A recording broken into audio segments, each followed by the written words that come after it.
सभी भक्तजनों को जय श्री कृष्ण। श्री सुखदेव जी कहते हैं, परीक्षित, जिस समय भगवान श्री कृष्ण ब्रज में प्रवेश कर रहे थे और वहां आनंद उत्सव की धूम मची हुई थी, उसी समय अरिष्टासुर नाम का एक दैत्य बैल का रूप धारण करके आया। उसका ककुंद, कंधे का पुट्ठा या थुआ और डील डोल दोनों ही बहुत बड़े बड़े थे। वह अपने खुरों को इतने जोर से पटक रहा था कि उससे धरती कांप रही थी। वह बड़े बड़े जोर से गरज रहा था और पैरों से धूल उछालता जाता था।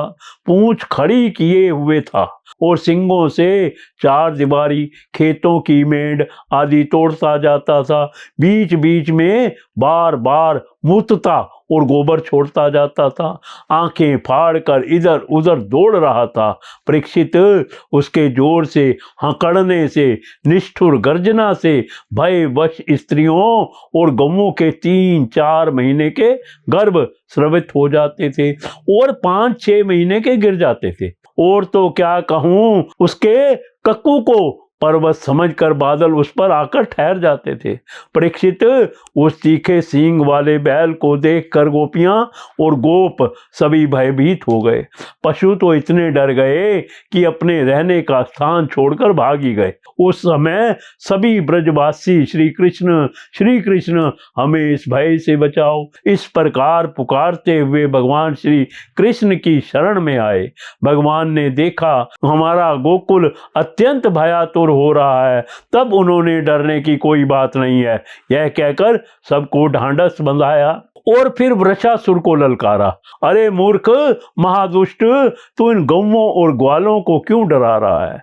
इससे क्या होगा? देख, तुझ जैसे दुरात्मा दुष्टों के बल का घमंड चूर चूर कर देने वाला यह मैं हूं।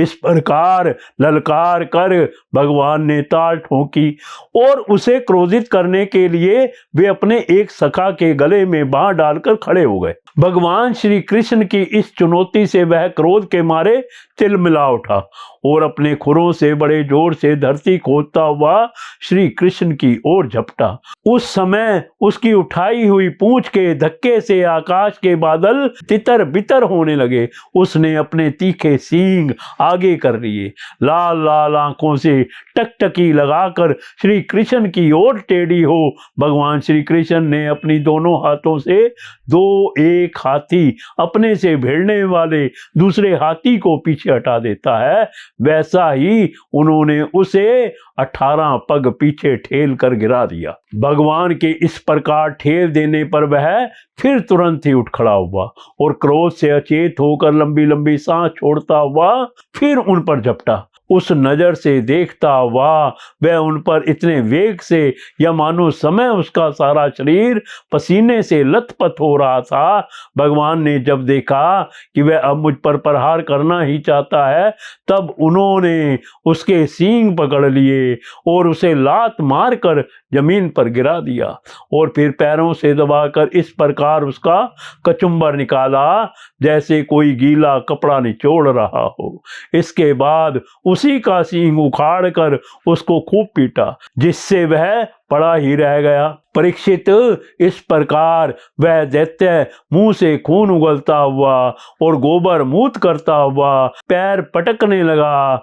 उसकी आंखें उलट गई और उसने बड़े कष्ट के साथ प्राण छोड़े। अब देवता लोग भगवान पर फूल बरसा बरसा कर उनकी स्तुति करने लगे। जब भगवान श्री कृष्ण ने इस प्रकार बैल के रूप में आने वाले अरिष्टासुर को मार डाला, तब सभी गोप उनकी प्रशंसा करने लगे।